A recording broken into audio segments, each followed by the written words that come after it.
इलाकों में खनन पर पूरी रोक होगी और किन जगहों पर अनुमति दी जा सकती है, खनन की अनुमति या रोक का दायरा कितना व्यापक होगा। सुप्रीम कोर्ट ने ये तमाम सवाल सुप्रीम कोर्ट के सामने आए हैं। सुप्रीम कोर्ट ने साफ साफ इन सवालों को दोहराया है। सुप्रीम कोर्ट ने साफ कहा है, स्पष्ट कहा है कि जब तक इन सभी सवालों के जवाब ठोस और तथ्यों पर आधारित नहीं होंगे तब तक 20 नवंबर के आदेश को लागू नहीं किया जा सकता, क्योंकि इस तरह के मामलों में जल्दबाजी से न सिर्फ पर्यावरण बल्कि कानूनी प्रक्रिया पर भी असर पड़ सकता है।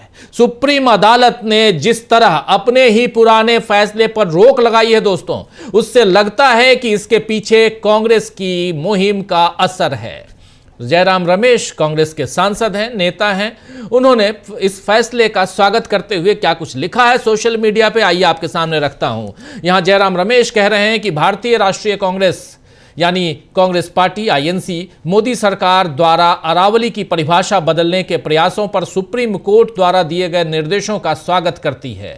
अब इस मुद्दे पर और विस्तार से अध्ययन किया जाएगा। ये याद रखना जरूरी है कि इस नई परिभाषा का विरोध स्वयं forest survey of India, supreme court की सेंट्रल एम्पावर्ड कमेटी और अदालत की एमिकस क्यूरी ने भी किया था। फिलहाल इससे कुछ अस्थायी राहत जरूर मिली है, लेकिन अरावली को खनन, रियल एस्टेट और अन्य गतिविधियों के लिए खोलने की मोदी सरकार की साजिशों के खिलाफ संघर्ष को लगातार और मजबूती से जारी रखना होगा। आज सुप्रीम कोर्ट के निर्देश से उम्मीद की एक किरण जगी है, ये बात कह रहे हैं जयराम रमेश। इस फैसले के मद्देनजर केंद्रीय पर्यावरण मंत्री और जलवायु परिवर्तन मंत्री को तुरंत इस्तीफा दे देना चाहिए। ये उन सभी तर्कों को खारिज करता है जो वो परिभाषा बदलने के पक्ष में दे रहे थे। ये बातें यहाँ पे कह रहे थे जयराम रमेश। भूपेंद्र यादव ने इस्तीफे की मांग के खिलाफ अपनी बात रखी है, लेकिन उनसे इस्तीफे की मांग कांग्रेस पार्टी ने की है। वहीं भूपेंद्र यादव जो हैं वो केंद्रीय पर्यावरण मंत्री हैं और उन्होंने एक पोस्ट में कहा है कि मैं अरावली रेंज से जुड़े अपने आदेश पर रोक लगाने और मुद्दों का अध्ययन करने के लिए एक नई समिति बनाने के सुप्रीम कोर्ट के निर्देशों का स्वागत करता हूं। हम अरावली रेंज की सुरक्षा और बहाली में ministry of environment and forest की से मांगी गई सभी सहायता देने के लिए प्रतिबद्ध हूं, यहां ये कह रहे हैं पर्यावरण मंत्री। इस बयान से जाहिर होता है कि बीजेपी ने मौका देखते ही अपने पैर पीछे खींचे हैं। हालांकि इससे ये नहीं माना जा सकता है कि अब देश का पर्यावरण सुरक्षित हो गया है, क्योंकि उद्योगपतियों की गिद्ध निगाहें देश भर की प्राकृतिक संपदा पर हैं, ये आप जानते हैं। लेकिन इससे थोड़ा इतर दूसरा मामला, वो भी सुप्रीम कोर्ट में था, उन्नाव का मामला। उन्नाव मामले में भी उन तमाम लोगों को आज मुंह की खानी पड़ी है जो बीजेपी के पूर्व विधायक कुलदीप सिंह सेंगर के पक्ष में मोर्चा लेकर निकले हुए थे। आज सुप्रीम कोर्ट ने दिल्ली हाई कोर्ट के उस फैसले पर स्टे लगा दी, रोक लगा दी, जिसमें सेंगर को जमानत दी गई थी। सेंगर अभी हिरासत में, पीड़िता के पिता की मौत मामले में हिरासत में मौत हो गई थी पीड़िता के पिता की, आप जानते हैं, पुलिस हिरासत में, उसी मामले में जेल में है और अब इस फैसले के बाद उसका जेल में ही रहना तय है, ये भी मान लीजिए आप। कांग्रेस नेता अलका लांबा ने इस लड़ाई को और आगे जारी रखने की बात कही है, इरादा दिखाया है और आज महिला विंग कांग्रेस पार्टी की और दूसरी और भी शाखाओं की, दूसरे और भी दलों के विपक्षी जो नेता हैं वो महिलाएं आज प्रदर्शन करती हुई नजर आई सुप्रीम कोर्ट के बाहर, जब इसी मसले पर सुप्रीम कोर्ट के अंदर सुनवाई चल रही थी। ये जो तस्वीर आप देख रहे हैं, ये तस्वीर तमाम सिविल सोसाइटी के उन लोगों की तस्वीरें हैं जो इस पीड़िता के साथ खड़े हैं। आप देख रहे हैं इस पीड़िता के साथ खड़े, लेकिन एक बहुत बड़ा फैसला आज सुप्रीम कोर्ट से एक नहीं बल्कि दो। इस मसले पे अलका लांबा ने क्या कुछ कहा है, जरा सुनिए। हम मांग करते हैं, ये मामला अब सुप्रीम कोर्ट पहुंच चुका है और हम मांग करते हैं कि कुलदीप सिंह सेंगर हो, अंकिता भंडारी के दोषी हो, हाथरस की बेटी के दोषी हो, बिल्किस बानो के दोषियों को तो आपकी सरकार, गुजरात की सरकार ने रिहा कर दिया था और फिर सुप्रीम कोर्ट ने उन्हें वापस जेल में ठूसने का काम किया। बेनकाब हुई है आप और आपकी सरकार। प्रधानमंत्री जी, ये हमारी जीत है, पीड़िता की जीत है, हर आवाज की जीत है और उस लड़ाई को हम पूरी तरह से लड़ेंगे। अभी अंकिता भंडारी के मां बाप से भी हम संपर्क में हैं, उनकी भी नजर हाईकोर्ट के इस फैसले पर थी।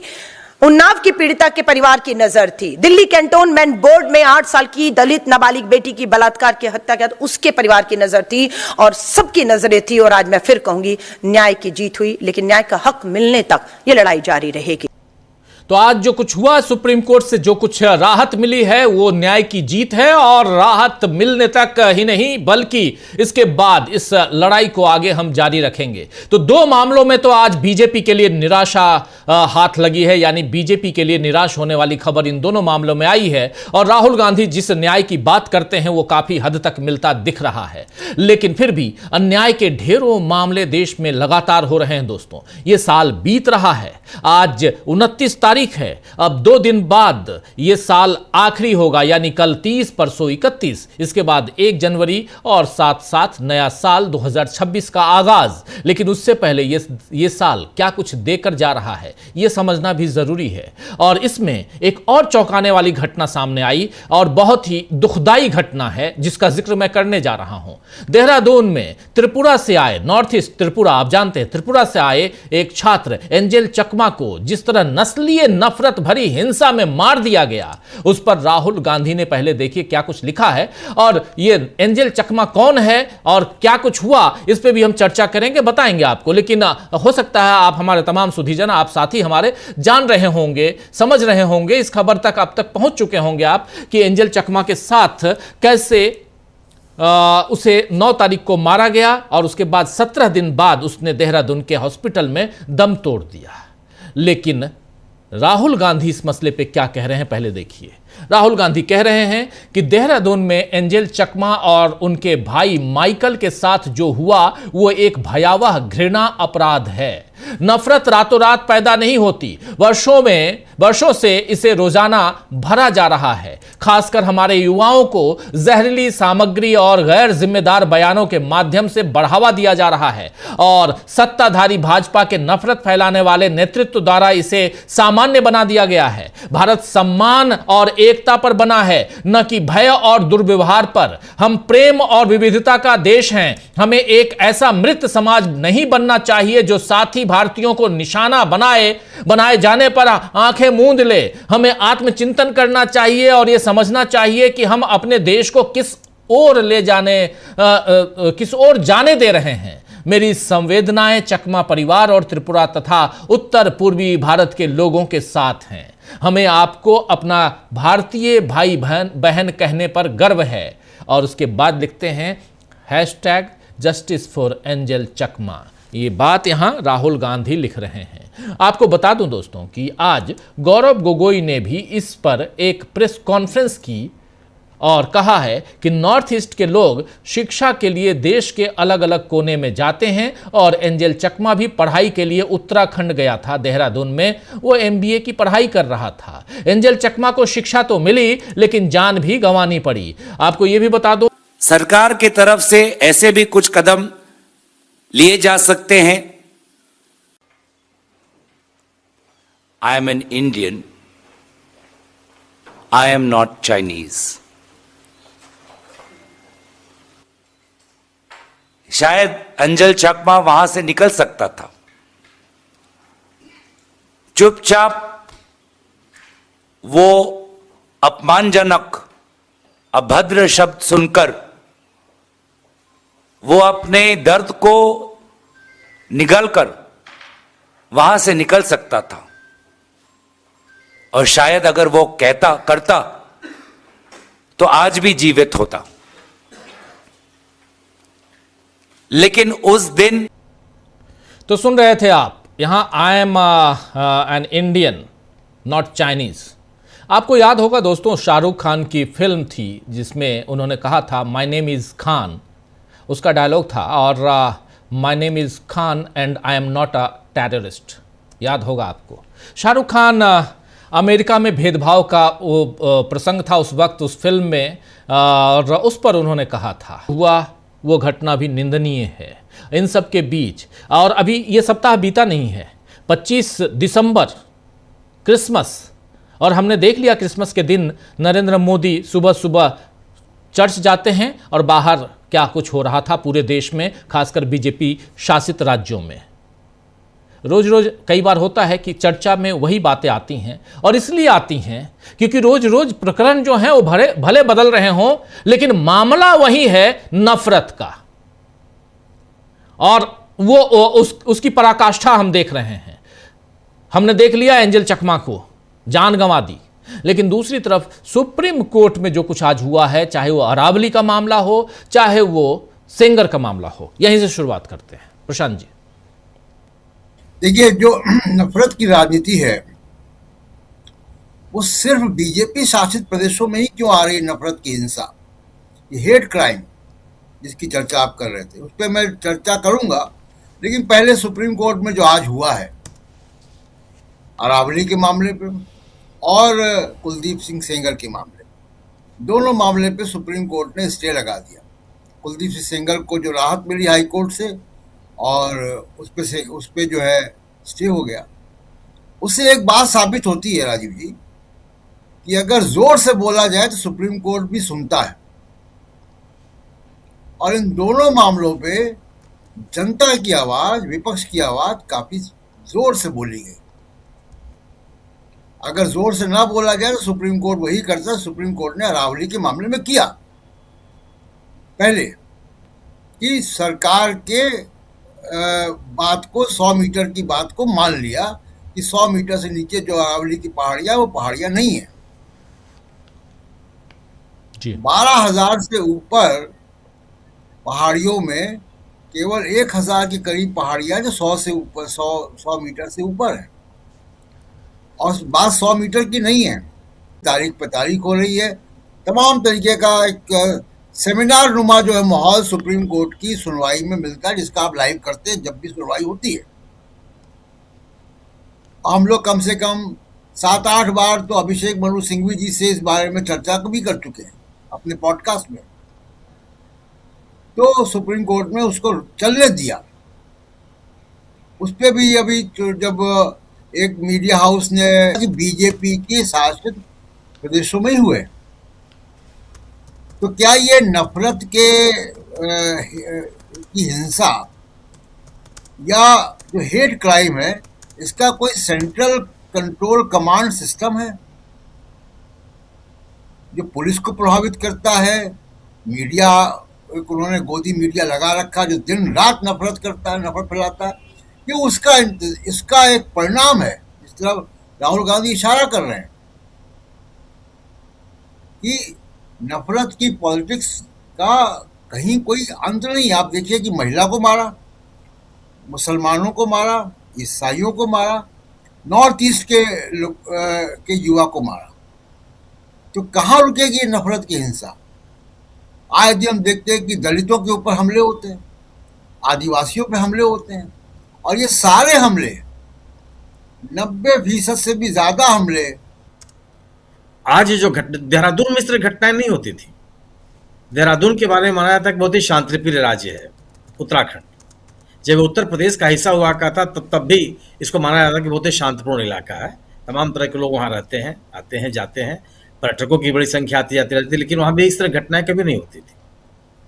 लेकिन अगर इस तरह घटनाएं हो रही हैं तो या नया थोड़े हो रही हैं। आप याद, अगर आप 1 लाख के मॉब लिंचिंग घटना में जो आरोपी हैं उनके मुकदमे वापस लेने की बात करेंगे, अगर आप ये कहेंगे कि अगर मुकदमे वापस हो जाएंगे तो सांप्रदायिक सद्भाव फैलेगा, तो फिर आप इस तरह की मॉब लिंचिंग घटनाएं कैसे रोक सकते हैं? अगर आप बिल्किस बानो के सामूहिक बलात्कार के हत्या के आरोपियों को जेल से रिहा करेंगे, उनका सम्मान करेंगे, तो फिर आप मॉब लिंचिंग घटनाओं को कैसे रोक लेंगे? इक्का दुक्का घटनाएं नहीं है। और शाह जी ने सही कहा कि आखिर ये अगर भारतीय जनता पार्टी शासित राज्यों में ही क्यों होता है? अगर समुदायों के बीच में, इस देश के विभिन्न समुदायों के बीच में इस तरह से घृणा का भाव फैला हुआ है, तो चेन्नई में भी होना चाहिए, कर्नाटक में भी होना चाहिए, ईटानगर में भी होना चाहिए, कोहिमा में भी होना चाहिए, गंगटोक में भी होना चाहिए, गुवाहाटी में भी होना चाहिए। लेकिन ऐसा तो नहीं होता। कुछ राज्य हैं जहां भारतीय जनता पार्टी लंबे समय से शासन में है या लगातार शासन में है, वहां इस तरह घटनाएं हो रही हैं। तो ये घटना, और सरकार इसको रोकने की कोशिश नहीं कर रही है। जो लोग इन घटनाओं में शामिल हैं उनकी पहचान करके उनको दंडित करने का प्रयास नहीं करती, एक संदेश देने का कोशिश नहीं करती। इसके पीछे उद्देश्य क्या है कि इससे, इन घटनाओं से निश्चित रूप से आपको राजनीतिक लाभ होता है। आप ध्रुवीकरण की जो प्रक्रिया है समाज में, वो तेज होती है और आप इसको बढ़ावा देते हैं। अन्यथा अब तक जो एंजल चकमा के मामले में की घटना है, कौन सी कार्रवाई हुई देहरादून में? ऐसा कौन सा संदेश वहां की राज्य सरकार ने देने की कोशिश की कि इस तरह की घटनाएं बर्दाश्त नहीं की जाएंगी? इस देश का प्रत्येक नागरिक देश का नागरिक है और संविधान के अनुसार उसको सुरक्षा प्राप्त है। यह संदेश सरकार देने का प्रयास क्यों नहीं करती?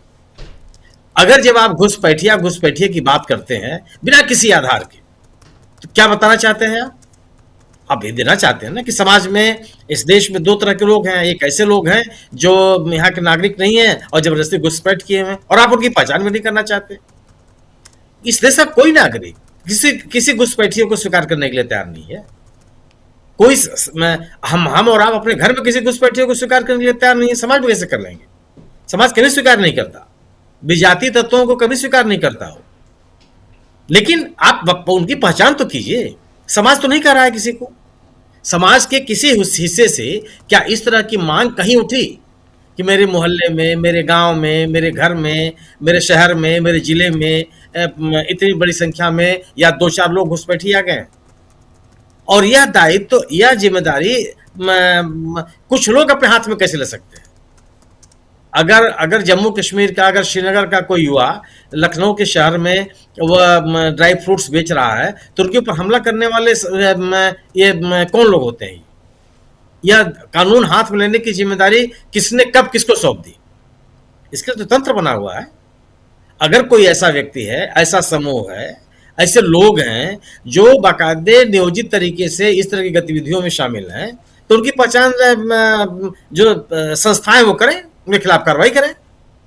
लेकिन सड़क के किनारे, पटरी पर अगर कोई व्यक्ति कोई सामान बेच रहा है और आप आइए और आप उसका सामान फेंक दीजिए, लूट लीजिए, उसको मारिए पीटिए और उसके बाद पूरा का पूरा तंत्र चुप रहे, शांत रहे, तो ये तो बाकायदे एक सुनियोजित तरीके से आप इसको बढ़ावा दे रहे हैं। और बढ़ावा इसलिए दे रहे हैं कि इससे आपको दलीय लाभ मिलता हुआ प्रतीत होता है। लेकिन अगर यह दलीय लाभ मिल भी रहा हो तो किस कीमत पर? समाज में किस तरह के तनाव, घृणा, आपस में दूरी, एक समावेशी समाज के निर्माण में अवरोध, क्या क्या नहीं करते हैं। और इस तरह की स्थितियों को पैदा करके आप क्या हासिल कर लेंगे? कम से कम बेहतर समाज तो आप नहीं बना सकते, बेहतर देश तो आप नहीं बना सकते। जो आपने जो उन्नाव की घटना है, उन्नाव की घटना को लेकर के जो उच्च न्यायालय में जो गतिविधियां हुई, उच्च न्यायालय में जब ये प्रक्रिया चल रही थी, तो क्या जो प्रोसिक्यूशन मतलब सरकार, वह उच्च न्यायालय में खड़ा होकर के उसने विरोध किया उस अपील का? सरकार के इस निर्णय के खिलाफ सरकार ने पूरी तत्परता से कोई कार्रवाई करने की कोशिश की? सत्तारूढ़ दल के लोगों के मन में कानून के प्रति, अदालतों के प्रति एक जो आस्था है उसको और मजबूत करते हैं। ये बहुत ही आहत करने वाला आदेश था दिल्ली उच्च न्यायालय का जो आदेश था।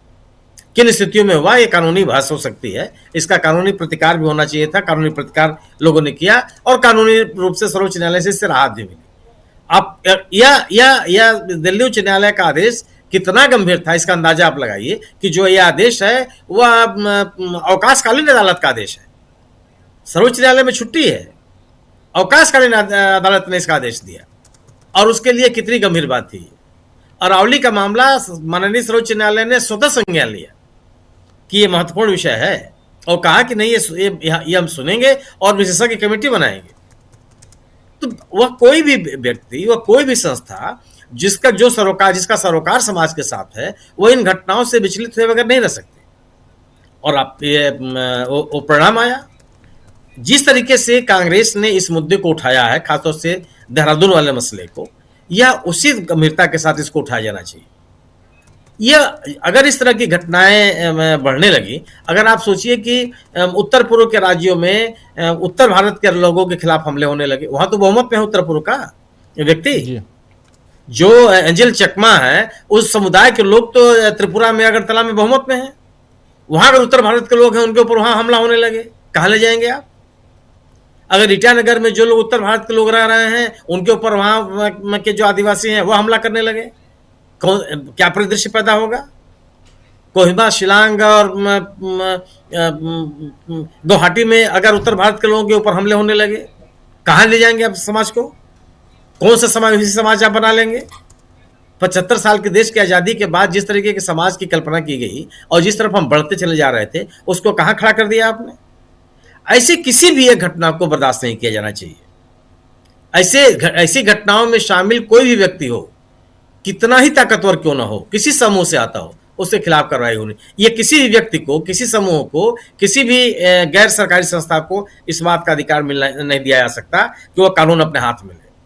कौन देश का नागरिक है, कौन देश का नागरिक नहीं है, यह तय करना कानून का काम है। इसके लिए उचित कानून बने हुए हैं, उचित फोरम बने हुए हैं। राजनीतिक बयानबाजी बंद होनी चाहिए।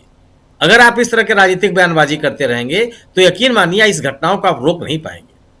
समाज के दो वर्गों में, दो समूहों में नफरत पैदा करके आप राजनीतिक लाभ तो ले सकते हैं, दलीय हित तो साध सकते हैं, समाज का हित नहीं साध सकते। आप एक मजबूत राष्ट्र नहीं बना सकते, और इस चेतावनी को सभी को समझना चाहिए। जी बिल्कुल।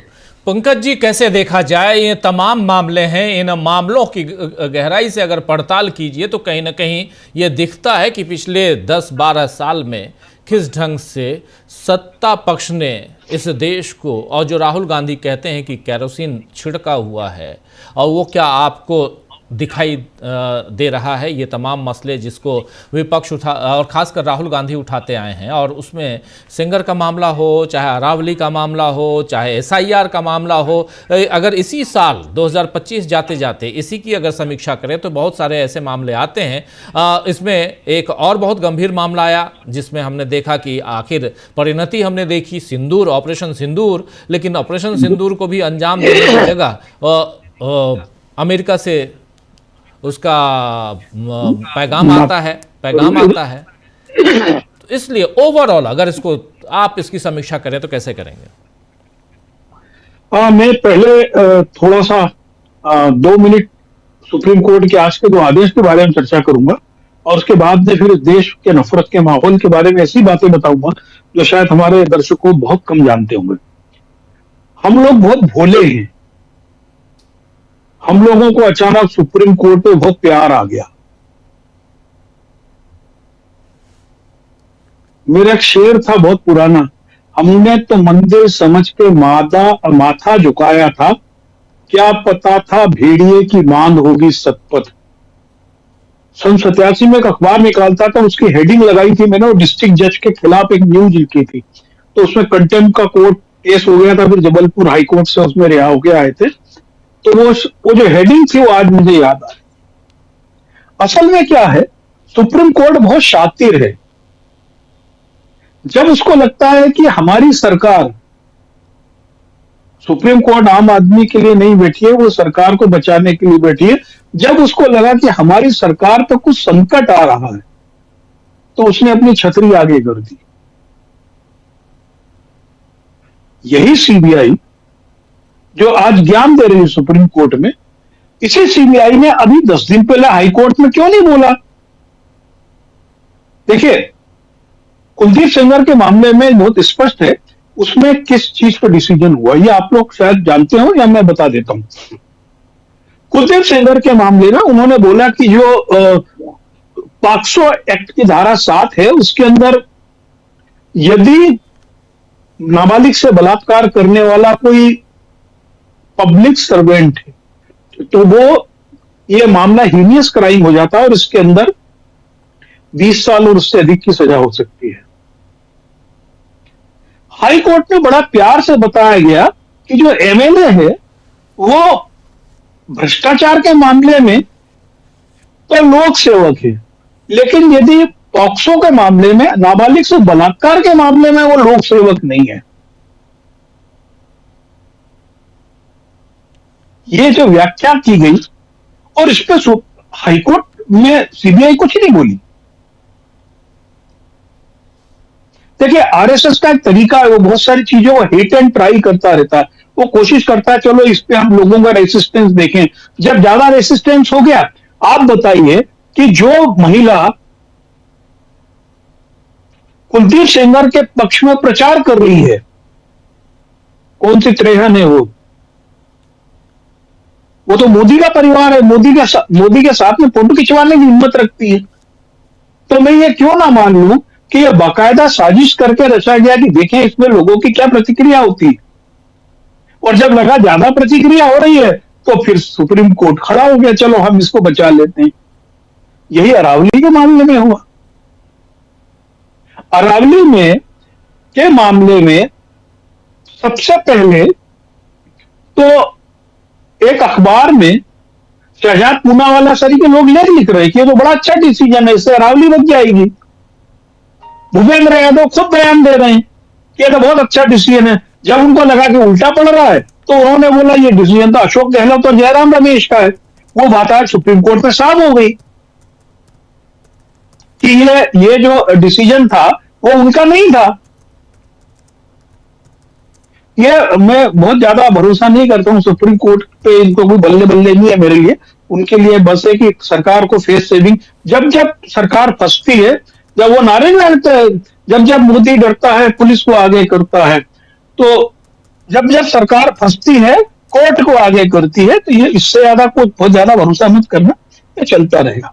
अब मैं आता हूं नफरत के क्राइम पे। एंजल चकमा का मामला केवल यह नहीं है कि उसकी हत्या कर दी गई। 3 दिन तक वो लड़का जिंदगी मौत की जब लड़ाई लड़ रहा था अस्पताल में, वहां की पुलिस ने मुकदमा कायम नहीं किया। जब त्रिपुरा मोथा वहां का जो बड़ा संगठन है चकमाओं का, उनकी ओर से मांग उठी, तब यहां पर बड़ी मुश्किल से मुकदमा कायम हुआ। और आज की तारीख में भी वो जो मुकदमा है वो 302 का नहीं बनेगा, हत्या का नहीं बनेगा, क्योंकि उन्होंने पोस्टमार्टम रिपोर्ट भी वैसी बनाई है कि उसको गैर धारदार मोथरी किसी चीज से चोट मारी गई है। और ऐसा कहा गया कि उसमें कोई हथियार इस्तेमाल नहीं हुआ है, हाथ में जो कड़ा था उससे मारा गया है। और अब आप देखिए मजेदार चीज, जो व्यक्ति इसमें मुख्य कल्प्रिट है वो खुद नेपाल मूल का है और नेपाल भाग गया है। और पुलिस ने इसमें शातिर तरीके से 2 नाबालिगों को गिरफ्तार कर लिया है। ये पुलिस की बहुत पुरानी साजिशें होती हैं कि हम 2 नाबालिग को गिरफ्तार कर ले, पूरा अपराध नाबालिग पे डाल दें, फिर उनको सजा होने नहीं, बाकी को बचा लें। ये उत्तराखंड पुलिस की शर्मनाक हरकत है, क्योंकि उत्तराखंड पुलिस जो है पुष्कर सिंह धामी के राज में उत्तराखंड को एक भयंकर सांप्रदायिक राज्य के रूप में बदल दिया है, जहां पर बनफूल नगर हल्द्वानी से लेकर हर दिन ऐसी हरकतें हो रही हैं जिसके अंदर लोगों को कुचला जा रहा है। और अब ये कुचलने की बारी है। अब आप देख लीजिए 3 दिन से ऋषिकेश में आंदोलन हो रहा है, रोज पत्थर चल रहे हैं वन भूमि को हटाने को लेकर, वो सब हिंदू हैं। हल्द्वानी में बस स्टैंड पे, अल्मोड़ा के बस स्टैंड पे जो कथित इंक्रोचमेंट के नाम पे 4 दिन से तोड़ फोड़ चल रही, वो सब हिंदू हैं, सब चपेट में आ रहे हैं। जो घुसपैठियां तलाश रहे थे वही गाली बक रहे हैं। और पूरा आंदोलन वहां पर अंकिता भंडारी के नाम पे खड़ा हो गया है, और इसके काट के लिए इनके पास केवल हिंदू राष्ट्र बचता है। मैं आपको बताऊं, इस हिंदू राष्ट्र का दूसरा हिंदू राष्ट्र बनाने वाले हिमंता शर्मा विश्वास असम में, जिन्होंने अपर असम में मियां मुसलमानों को लेकर बदतमीजी शब्द इस्तेमाल करो पराकाष्ठा कर दी थी, और आज उनको वो भोगना पड़ रहा है। हमारे जो सेंट्रल इंडिया के लोग वो ये नहीं बता रहे हैं, पिछले 8 दिन से कार्बी आंगलांग जल रहा है जी। वहां पे कितने हजार 2 लोग मारे ने फैलाई थी, और वहां पे ट्राइबल्स और नाइट ट्राइबल्स के रूप में खड़ी हो गई है। तीसरा राज्य जिसको हिंदू राष्ट्र बनाने के लिए आरएसएस ने अपने हाथ में लिया है वो है छत्तीसगढ़। छत्तीसगढ़ में पिछले 10 दिन से कांकेर जिले का एक तहसील का 3 गांव, आमाबेड़ा तहसील के 3 गांव इस सरकार से नहीं संभल रहे। आज भी वहां से करीबन 15 घरों में आग लगाने की खबर आई है। एक की लाश को उखाड़ा गया कि इसकी लाश को यहां दफन नहीं करने देंगे, बहुत सारे लोगों का धर्म परिवर्तन कराया, 3 चर्चों को आग लगा दी गई। और यही नहीं, इस कांकेर की घटना में धर्मांतरण के नाम पर 25 दिसंबर को, जिस दिन ईसाइयों का सबसे बड़ा पर्व होता है, वो छत्तीसगढ़ में ईसाई बड़ी संख्या में है, एक सर्व आदिवासी समाज के नाम से विश्व हिंदू परिषद और बजरंग दल ने बंद बुलाया और उसके अंदर जगह जगह पे तोड़फोड़ की, आगजनी की और सरकार देखती रही। तो ये जो हिंदू राष्ट्र के नाम पर जो नफरत फैला रहे हैं, हर राज्य में उन्होंने ये हरकतें कर रखी हैं। एनजी चकमा जी इस कनेक्टिविटी तरीके की नफरतें फैला रही है। जी जी जी प्लीज ये जी तो ये जो नफरतें फैल रही हैं, इन नफरतों को रोकने के लिए कुछ कुछ जगह बड़ी अच्छी खबर आई कि इधर नवी मुंबई के आसपास लोग इस नफरत के खिलाफ खड़े हुए, बहुत सारी जगह लोग नफरतों के खिलाफ खड़े हो रहे हैं, लेकिन उनकी संख्या कम है, क्योंकि ये गुंडों के खिलाफ खड़ा होना इतना मुश्किल है। अभी आपको बताऊं, दिल्ली से सटा हुआ एक थाना है शालीमार गार्डन, गाजियाबाद जिले का, उसमें शालीमार गार्डन थाने से 50 मीटर दूर एक कथित रक्षा दल है, उसने सरेआम टेबलों पर सजाकर 500 तलवारें बांटी, जो तलवारें इलीगल हैं, जिनकी लंबाई और फाल कानून के हिसाब से 25 आर्म्स एक्ट के तहत आती है, लेकिन कोई बोलने वाला नहीं। और आप देखिए कि दिल्ली से लगी हुई सीमा में कहीं मोनू मानेसर, तो कोई पिंकी चौधरी और कहीं इस दक्ष चौधरी, ये पूरे गैंग बना रखे इन्होंने। क्या दिल्ली की एनसीआर के आसपास ही हिंदू क्यों खतरे में इतना? अभी गुड़गांव में हुआ, गुड़गांव में बाकायदा एक जगह लोगों ने खरीदी, उसकी परमिशन ली, चर्च बनाने के खिलाफ विश्व हिंदू परिषद ने वहां पे सम्मेलन किया, अभी कल की बात है, वहां पे तनाव है। भाई धर्मांतरण नहीं होना चाहिए, मैं गांधी जी के इस सिद्धांत से बहुत पक्ष में हूं। धर्मांतरण किसी भी स्तर पर अक्षम्य है, लेकिन किसी की पूजा पद्धति, किसी के पर्व त्योहार को केवल आप इसलिए उजाड़ो कि वहां धर्मांतरण हो रहा है। मुझे एक चीज बताइए, क्या दुनिया में हिंदू सबसे मूर्ख है जो हर एक के चक्कर में फंस के धर्मांतरण कर लेता है, उसी के साथ लव जिहाद हो जाता है, वो बेचारा है? मुझे तो नहीं लगता है। सनातन धर्म विश्व की सबसे समझदार, तार्किक और दूरगामी समाज में से है। उसको मूर्ख बनाना, उसको झांसे में लेना इतना सरल नहीं है। यदि इतना सरल होता तो शक, हूण, कुषाण से लेकर इतने लोग इस देश में आते रहे, ये तो पूरा देश ही धर्म परिवर्तित हो जाता। जी ये राजीव जी, बिल्कुल बिल्कुल आप सही कह रहे हैं। अमलेंदु जी, कैसे देखा जाए इन तमाम मसलों को, जो कोर्ट से लेकर सड़क तक? राजीव जी, तो आज कोर्ट से 2 महत्वपूर्ण फैसले आए जिसकी हमारे तमाम विद्वान साथी चर्चा कर चुके हैं और आपने भी उसके विस्तार से बताया। पहला तो यह है राजीव जी की जो कुलदीप सेंगर वाला केस था, उसमें जो सुप्रीम कोर्ट का आदेश आया है, हालांकि ये भी अभी इंटरिम आदेश है, हाई कोर्ट का भी इंटरिम ऑर्डर था। हाई कोर्ट ने इंटरिम ऑर्डर में ही जो थे सारे मेरिट्स तय कर दिए थे, ये कहते हुए कि हम मेरिट में नहीं जा रहे हैं। मतलब ये आदेश में लिखा है कि हम मेरिट में नहीं जा रहे हैं, और मेरिट तय कर दी कि भाई ये लोक सेवक नहीं है। तो ये किया, सुप्रीम कोर्ट ने उसको रोक लगाई और सुप्रीम कोर्ट ने पूछा कि भाई आप जो कह रहे हैं कि मतलब उनके वकील जो थे सेंगर के, उनसे कि आप जो कह रहे हैं, तो आपको सिर्फ एक लेकुना पर आपको इंटरिम ऑर्डर हाई कोर्ट ने दे दिया, आपको जमानत दे दी कि पॉक्सो में आप लोक सेवक नहीं है, सिर्फ इस पे। लेकिन जो 376 थी, 2(1) थी, उस पर तो चर्चा ही नहीं हुई। वहां उस पर जो अपराध था उस पर तो चर्चा ही नहीं हुई, यानी आपको टेक्निकल पॉइंट पे दे दिया गया, अपराध पर आपको नहीं दिया गया। तो इतने बड़े मामले में आपको ऐसे नहीं छोड़ा जा सकता। तो ये टिप्पणी आई। लेकिन राजीव जी, जिस तरीके से हाई कोर्ट्स के बाहर, मतलब दिल्ली हाई कोर्ट के बाहर और सुप्रीम कोर्ट के बाहर प्रदर्शन हुए, मुझे लगता है कि ये भी चीज ठीक नहीं है, क्योंकि आज आप प्रदर्शन कर रहे हैं, कल दूसरा प्रदर्शन करेंगे, और फिर ये जो दबाव बनाने की बातें होती हैं, फिर वो दबाव बनाने की बातों तक चीजें पहुंच सकती हैं। मुझे लगता है कि ये ठीक नहीं था। जो भी होना चाहिए वो आप सीबीआई के दफ्तर पर प्रदर्शन करें, प्रधानमंत्री के कार्यालय पर करें, मुख्यमंत्री के कार्यालय पर करें, डीजीपी के पे करें जो आपको लगता है कि यहाँ गड़बड़ है। हाई कोर्ट ने किस आधार पे दिया, जज साहब की अपनी बात रही होगी, बड़े जज साहब ने समझा कि ये गलत है, बड़े जज साहब ने कर दिया।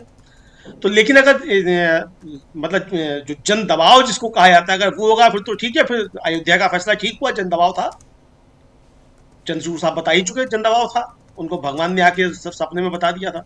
तो मुझे लगता है कि ये चीजें भी ठीक नहीं है, विरोध होना चाहिए, आपको उससे आपत्ति है उसकी अगली उसमें कीजिए।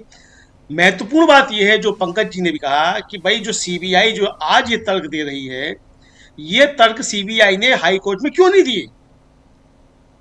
सीबीआई को ये ज्ञान की प्राप्ति आज हो गई कि साहब वो लोक सेवक जो है करप्शन एक्ट में तो लोक सेवक है और पॉक्सो में नहीं है, लेकिन वो चूंकि प्रभावशाली व्यक्ति है और वो हो सकता है, और ए आर अंतुले का मामला जो है वो एक केस के मामले में जो है वो केवल है कि वो लोक सेवक नहीं है, और जो केस का जो सरकमस्टांसेस है उनके अनुसार वो नहीं है, पूरे उस पर लागू नहीं होता है। तो ये बात हाई कोर्ट में क्यों नहीं रखी गई?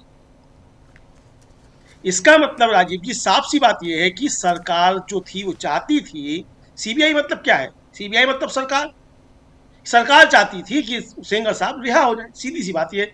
तो धरना प्रदर्शन सरकार क्या होना चाहिए था, वो हो रहा था दूसरी जगह पे। बहरहाल सुप्रीम कोर्ट ने उसको ठीक किया, नोटिस इशू किया है और ये आ गया। दूसरी बात राजीव जी, सुप्रीम कोर्ट भी इस व्यवस्था का ही संरक्षक है। किसी को लगता हो कि सुप्रीम कोर्ट हमारा संरक्षक है या नागरिकों का संरक्षक है, हालांकि देखा जाए तो विधायी तौर पर जो है वो संविधान का कस्टोडियन है, लेकिन उस जो एक तरह से कहा जाए वो जो संरक्षक है वो व्यवस्था का ही संरक्षक है। तो वो पहले व्यवस्था को बचाएगा, बाद में हमको न्याय देगा। तो वो व्यवस्था के साथ खड़ा होता हुआ दिखाई पड़ता है। भाई जिस फैसले पर आज रोक लगा दी है सुप्रीम कोर्ट ने, उस फैसले पे आपने जारी क्यों कर दिया है, सरकार की बात क्यों मान ली थी, जबकि 2010 में यही सुप्रीम कोर्ट इसको नकार चुका है। जो ये 100 मीटर वाली अवधारणा है, डेफिनेशन है, यही सुप्रीम कोर्ट उसको नकार चुका था। फिर आपने उसको स्वीकार कर लिया और आज आप कह रहे हैं कि अब इस पे हम जो अपनी रोक लगाते हैं अपनी आदेश पे, और इस पे हम सरकार से पूछेंगे खनन का मामला क्या है। भाई ये तो पहले भी आनी चाहिए थी जी। सरकार अगर इसका कम करने की बात कर रही है तो क्यों कर रही है, ये बात तो होनी चाहिए थी ना कि इसके पीछे मंशा क्या है सरकार की। और जो पर्यावरण की बातें आज समझ में आ रही है तो पहले भी आनी चाहिए थी। बहरहाल देर आए दुरुस्त आए, इसके बाद भी जब जनवरी में इसकी सुनवाई होगी तब क्या मतलब फैसला आता है वो देखा जाएगा। सरकार तब तक क्या चीज़ लेकर आती है और कैसे समझाती है कि ये पहाड़ियाँ जो खड़ी हुई हैं किस लिए देश के लिए खतरा हो गई हैं। पाकिस्तान से जो लोग चले आते हैं इन पहाड़ियों पर चढ़ते हुए, ये भी बताया जा सकता है कि ये पहाड़ियाँ जो हैं इस देश के लिए बहुत खतरा हो गई हैं, इसलिए अरावली पूरा काट डालो। कल को बता देंगे ये हिमालय जो है ये देश के लिए बहुत बड़ा खतरा पैदा हो गया है, इसको पूरा काट डालो, समुद्र में गिराओ इसको। सरकार है राजीव जी, कुछ भी कर सकती है, कुछ भी तर्क दे सकती है। उसके अपने पर्यावरणविद हैं जो कुछ भी ज्ञान दे सकते हैं, उसके अपने अर्थशास्त्री हैं वो कुछ भी अर्थशास्त्र बता सकते हैं। तो ये भी बताया जा सकता है कि अरावली की पहाड़ियाँ इस देश के लिए खतरा हो गई हैं, इसलिए इनको गिराया जाना बहुत ज़्यादा जरूरी है, वरना आतंकवाद बढ़ जाएगा। जैसे नोटबंदी जो थी वो की गई थी आतंकवाद खत्म करने के लिए, तो ऐसा कुछ भी किया जा सकता है। लेकिन राजीव जी इसके साथ साथ जो जिस तरीके से हमारे डिवाइडर इन चीफ साहब जो है वो डिवाइड करते रहते हैं पूरे, ये अब इतना आगे बढ़ जाएगा कि अभी तक तो खतरा था हिंदुओं पे था, अब मुसलमानों पे था कि साहब उनकी लिंचिंग होती थी, दलितों की लिंचिंग हो जाती थी कभी कभी गाय के नाम पर। लेकिन अब हिंदू ही जब उनकी लिंचिंग होगी राजीव जी, तो कैसा हिंदू राष्ट्र बनाना चाहते हैं हमारे हिंदू है तो सम्राट? ये तो सवाल है ना। भाई चलिए आपने किसी मुसलमान का किया हो तो हम भी खामोश बैठ जाते हैं, हिंदू राष्ट्र बन रहा है उसके लिए जरूरी है कुछ मुसलमानों का बलिदान, ठीक है आपने ले लिया। कुछ दलितों का बलिदान भी जरूरी है, आजकल वो भी ज़्यादा कुछ हिंदू हो रहे हैं, तो चलिए हिंदू राष्ट्र के लिए उनका भी बलिदान जरूरी है। धीरेन्द्र शास्त्री निकले हुए हिंदू राष्ट्र बनाने के लिए, तो ठीक है उनके लिए भी। लेकिन भाई अगर ये हिंदू राष्ट्र हिंदुओं की ही लाशों पे है और हिंदुओं की ही लिंचिंग करके बनना, तो ये कैसा हिंदू राष्ट्र बनाना चाहते हैं? ये सवाल तो है। तो ये सवाल राजीव जी हिंदुओं को ही सोचना है कि आप किन लोगों को पाल पोस रहे हैं, आप किनके पीछे खड़े हुए हैं जो हिंदुओं के सबसे बड़े दुश्मन हो गए। तो ये नफरत की आग राजीव जी है, जब ये होती है, वो राहत इंदौरी का शेर था ना कि लगेगी आग तो आएंगे कई घर जद में, यहाँ हमारा ही मकान थोड़ी है। तो सच साबित होता वो दिखाई पड़ रहा है। हमें नहीं पता कि राहत इंदौरी ने किस संदर्भ में कहा था, क्यों कहा था, इस तरह की बात क्यों कही थी, लेकिन बार बार कोट किया जाता है। तो लेकिन वो बातें जिस भी संदर्भ में कही गई हैं वो आज सच होती दिखाई पड़ती हैं कि अब ये आग जो है वो हिंदुओं के घर तक पहुंच रही है। तो जो आपस में लड़ाने का खेल है राजीव जी, डिवाइड एंड रूल, बांटो और राज करो की जो राजनीति है, की उसकी रणनीति है, वो अच्छे तरीके से निभाई जा रही है। जिस पत्रिका ने भी तमगा दिया था डिवाइडर इन चीफ, उसको राजीव जी प्रणाम है, सुबह उठ के सुबह रोज प्रणाम किया जाना चाहिए उस पत्रिका को कि उसने इतनी अच्छी उपाधि दी, नोबेल पुरस्कार से ज्यादा। अब वो जो है हिंदुओं के ऊपर एक संकट बनकर आ रहा है, ये साफ तौर से राजीव जी देखा जा सकता है। जी प्रशांत जी, कांग्रेस की थोड़ी सी रणनीतियों पे भी बात करना यहाँ ज़रूरी है। आज कांग्रेस ने प्रेस कॉन्फ्रेंस की, राहुल गांधी ने यहाँ जो देहरादून का मामला है उस पर ट्वीट किया। संजीदगी कांग्रेस की दिखाई देती है। और अलका लांबा का भी आपने बयान सुना, और जो सेंगर का मामला है उस पर, और उसके अलावा जयराम रमेश के बयान को भी आपने देखा। ये तमाम मामले हैं, विपक्ष की भूमिका यहाँ कैसी दिखाई दे रही है, ये भी ज़रा हम लोग इस पर भी चर्चा अपने होनी चाहिए, कैसे देखा जाए इसको। जी देखिए राजीव जी, इस नफरत की राजनीति में दलितों के ऊपर, मुसलमानों पे, ईसाइयों पे, नॉर्थ ईस्ट के लोगों पर तमाम तरीके से जुल्म हो रहे हैं, हिंसा हो रही है, बेकसूर लोग की जाने जा रही है। और ये 75 से 80%, ये मैं अपनी मर्जी से नहीं कह रहा हूँ, स्टडीज हैं, 75 से 80% हेट स्पीच बीजेपी शासित राज्यों में होती है। ये हेट क्राइम भी वहीं हो रहे हैं सारे, और इसको रोकने का कोई काम नहीं हो रहा है, क्योंकि इसमें वोटों की राजनीति होती है। लेकिन इसका पूरा दूसरा एक पहलू भी है, जो इस बहुत ही दुखद घटनाओं पे एक नई राजनीति के अंकुर फूटते हुए दिखाई दे रहे हैं। जी। और वो ये है कि अरावली और कुलदीप सिंह सेंगर का मामला हो या एंजल चकमा का मामला हो, ऐसे जब मामले होते थे लिंचिंग के, तो बहुत राजनीतिक लोग, पत्रकार लोग, या कोई बहुत activist, human right activist, climate change activist, ये लोग नजर आते थे पब्लिक स्पेसेस में इसका विरोध करते हुए। इस बार क्या हो रहा है कि आम लोग आ रहे हैं। कांग्रेस पार्टी तो आई, सोनिया गांधी ने चिट्ठी, आर्टिकल लिखा और सब कुछ हो रहा है, लेकिन अब आम लोग आ रहे हैं, जो तमाम और युवा वर्ग आ रहे हैं। महिलाएं उसमें काफी अग्रणी भूमिका निभा रही हैं। आप देखिए कि दिल्ली की इतनी सर्दी में प्रदर्शन हुए, और छात्रों ने किए प्रदर्शन, युवा लोगों ने प्रदर्शन किए कुलदीप सिंह सेंगर के मामले पे। अरावली के मामले में पूरा राजस्थान में प्रदर्शन हुए, पूरे राजस्थान में युवाओं ने वीडियो बनाए। तो इससे लग रहा है कि नफरत की राजनीति को अब लोग समझ रहे हैं, और इसका एक नया जो विमर्श है समाज में इस नफरत की राजनीति के खिलाफ पैदा हो रहा है। इसलिए आप देखिएगा कि कांग्रेस की अब तक, कांग्रेस आज नहीं बोली है, कांग्रेस कई समय से, राहुल गांधी और कांग्रेस पार्टी हर लिंचिंग में, हर इस तरीके के हेट क्राइम पे खिलाफ आवाज उठाती रही है। लेकिन अब आप देखिएगा कि जब वो कांग्रेस अब ये बोल रही है और समाज से भी ये बातें आ रही हैं, तो कांग्रेस की राजनीति को एक स्वीकार्यता मिलेगी अब, जो अभी तक नहीं मिलती थी, क्योंकि गोदी मीडिया उसके खिलाफ बड़ा माहौल बनाता था। तो ये एक सकारात्मक उसका पहलू है। हालांकि इतनी हिंसा में जो लोग निर्दोष मारे गए, उस कीमत पे ये हो रहा है, लेकिन एक सकारात्मक पहलू जरूर आ रहा है। दूसरा, उसके पीछे एक और राजनीति है। ये जो नफरत की राजनीति है, अब इसमें प्रतिस्पर्धा हो गई है। आरएसएस कुनबे के अंदर कंपटीशन है कि मुझसे ज्यादा नफरती कौन। तो कई लोग दिल्ली की तरफ मोदी जी को रिप्लेस करने के लिए भी उसी नफरत की राजनीति का सहारा ले रहे हैं। आरएसएस और बीजेपी के अंतर विरोध हैं। अब मैं एक आपको एग्जाम्पल देता हूं जिसकी चर्चा बहुत है। संजय सिंह ने भी चर्चा की और तमाम बीजेपी के लोगों ने भी अंदर खाने चर्चा है। प्रधानमंत्री सरकार की तरफ से संसद के सत्र में वंदे मातरम पे चर्चा कराएगी, जिसका कोई उद्देश्य नहीं था, कोई सीधा कोई ताल्लुक नहीं था ऐसा कुछ। तो वंदे मातरम पे चर्चा हुई, जरा उस चर्चा को याद कीजिए आप राजीव। उस चर्चा में प्रधानमंत्री नरेंद्र मोदी के खिलाफ कुछ नहीं कहा गया। विपक्ष की तरफ जितने भाषण हुए सबने आरएसएस को एक्सपोज किया कि आरएसएस ने कभी फ्रीडम मूवमेंट में हिस्सा नहीं लिया, आरएसएस ने कभी ये नहीं गाया Vande Mataram, RSS RSS RSS. तो ये मोदी जी ने आरएसएस को संसद में एक्सपोज करवा दिया विपक्षी दलों के माध्यम से। आरएसएस को मौका मिला तो उसने क्रिसमस के दौरान मोदी जी को दुविधा में डाल दिया। ये जो कंपटीशन है हेट पॉलिटिक्स का, ये अब आम जनता के ऊपर भारी पड़ रहा है, देश के ऊपर भारी पड़ रहा है, देश की छवि पे भारी पड़ रहा है और बेकसूर लोगों की जाने तो जा रही है। लेकिन ये जो कंपटीशन है ये भी बड़ा खतरनाक है।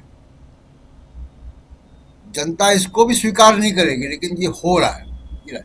जी जी, ये बहुत इम्पोर्टेंट बात आप यहाँ बता रहे थे। सुनील शुक्ला जी, कैसे देखा जाए? हम प्रशांत जी जो बात बता रहे हैं थोड़ा उसको बढ़ाया जाए आगे।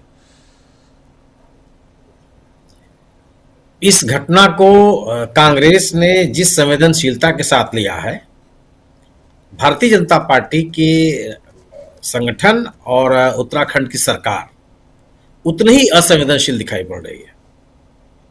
धामी साहब ने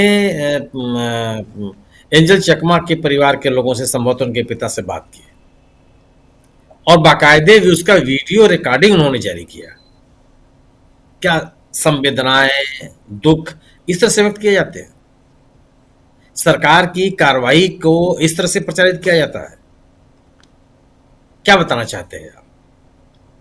देहरादून में या उत्तराखंड में जो उत्तर पूर्व के विद्यार्थी पढ़ लिख रहे हैं या किसी काम से गए हैं, पर्यटक के रूप में ही गए हैं, उनको आप सुरक्षा का भाव इस तरह से दे सकते हैं जो तरीका अपना अख्तियार कर रहे हैं आप? ये संवेदनशीलता का परिचायक है। आपकी जिम्मेदारी बनती थी। आज अगरतला में भी व्यापक रूप से प्रदर्शन हुआ है इस घटना को लेकर के।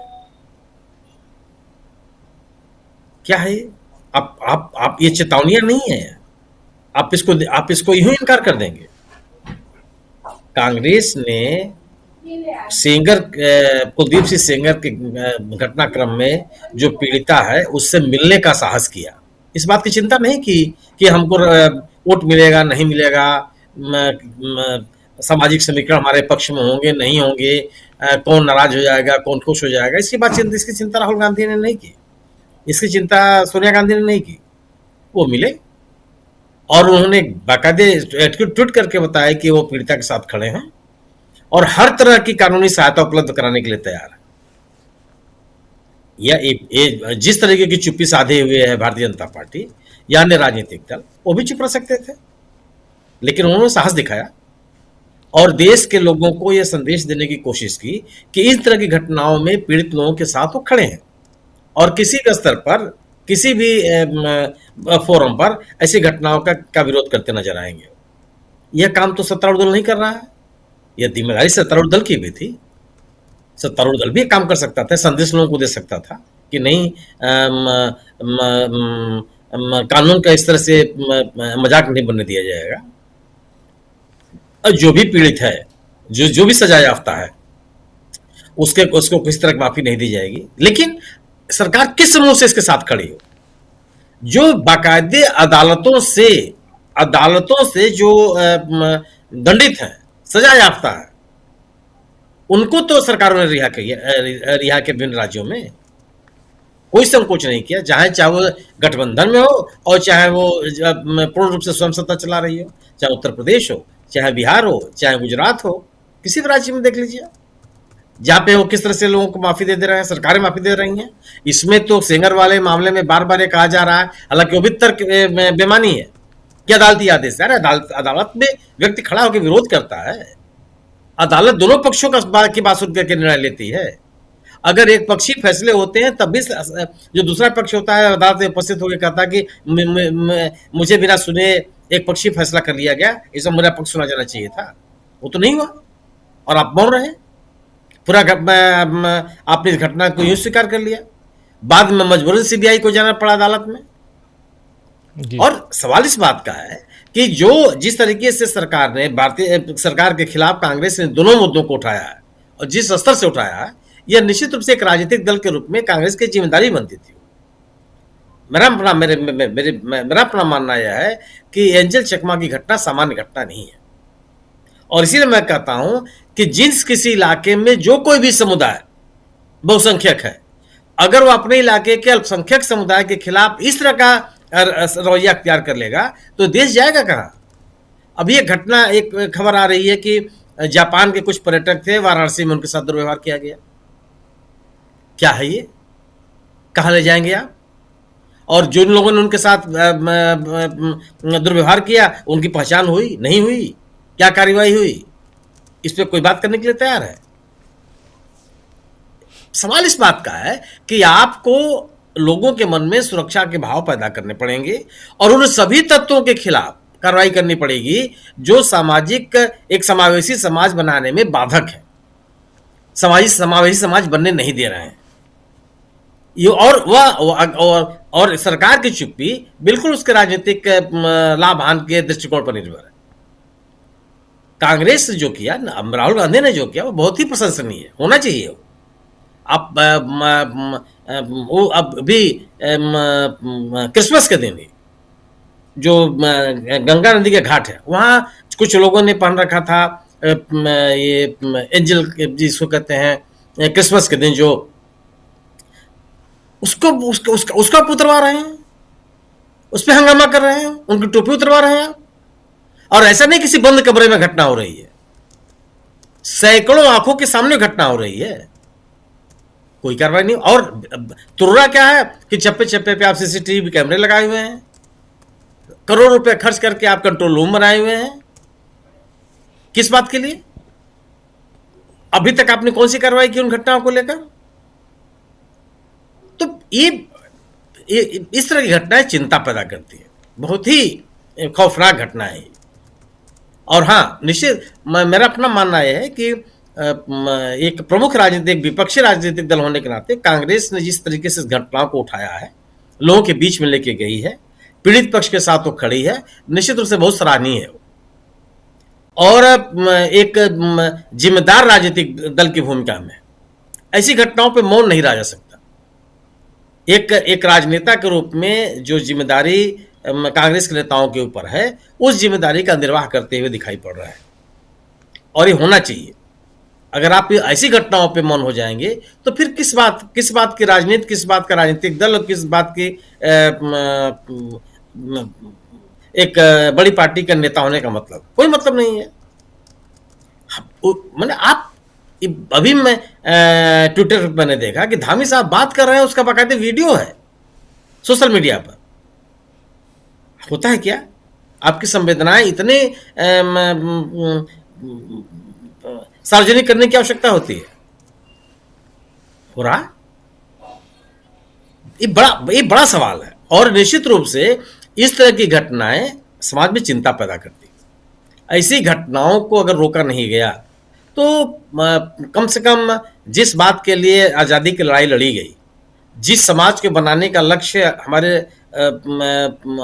देश के नायकों ने जो सपना देखा था, आप उसको पा नहीं सकते। बहुत ही एक चिंताजनक हालात पैदा होते जा रहे हैं, और आए दिन घटनाएं हो रही। एक का दुक्का कहीं हो गया, ठीक है, कोई सिरफिरा व्यक्ति है, किसी ने कोई घटना कर दी, ये स्थितियां नहीं है। और सरकार के रवैये से ज्यादा चिंता पैदा होती है कि सरकार सजा याफ्ता लोगों को रिहा करने पे आमादा है, उनका सम्मान करने पे आमादा है। जो इन घटनाओं में शामिल है उनको बचाने की कोशिशें नजर आती हैं। यह संदेश देने में सरकार पूरी तरह से विफल है कि ऐसी घटनाओं में शामिल लोगों को के खिलाफ कठोर से कठोर कार्रवाई की जाएगी, जिसकी की आवश्यकता भी है। तभी आप इन ऐसी घटनाओं को रोक सकते हैं। केवल बयानबाजी से काम नहीं चलने वाला है। और अगर इस तरह की घटनाएं नहीं रोकी गई तो मुझे लगता है कि बड़ी अफसोसजनक और चिंताजनक हालात का सामना करना पड़ेगा। और इनकी प्रतिक्रिया में होने वाली जो घटनाएं विभिन्न देशों देश के विभिन्न राज्यों में, वो तो और चिंता पैदा करेंगे। हमको आपको उम्मीद करनी चाहिए कि कम से कम भयावह स्थितियों से को सोच करके कम से कम जो इंतजामिया है कोई कार्रवाई करती हुई दिखाई पड़े। कितना कार्रवाई कर पाएगी ये तो अलग का सवाल है। जी जी, बिल्कुल बिल्कुल। आप कैसे देखते हैं पंकज जी, अगर इस पूरे घटनाक्रम में, और क्या आपको लगता है कि जैसे सेंगर का मामला है या मामला जो है वो इधर अरावली का है, या ऐसे बहुत सारे मुद्दे, मनरेगा वाले मामले को आप देख लीजिए, मनरेगा कानून की बात हम लगातार उस पर, और कांग्रेस पार्टी, तो जरा विपक्ष की भूमिका और उसमें भी अब इन तमाम मसलों पे कांग्रेस जैसे एक्टिव नज़र आती है। 2026 कितना यहाँ कहें तो एक चुनौतीपूर्ण साल रहने वाला है सत्ता पक्ष के लिए, कितनी मजबूती के साथ आप देखते हैं विपक्ष को यहाँ खड़ा होते हुए इन तमाम मसलों पे, जरा आपकी राय। मैं अपनी बात रखने से पहले सुशील सर की एक बात को थोड़ा सा और आगे बढ़ाऊंगा। जो पुष्कर धर्म सिंह धामी का जो वीडियो की बात कर रहे थे, आप देखें कि उस व्यक्ति का संवेदना व्यक्त करने का तरीका, गुड मॉर्निंग बोल रहे हैं सबसे पहले और पूछ रहे हैं कैसे हैं आप, जिसका जवान 24 साल का बच्चा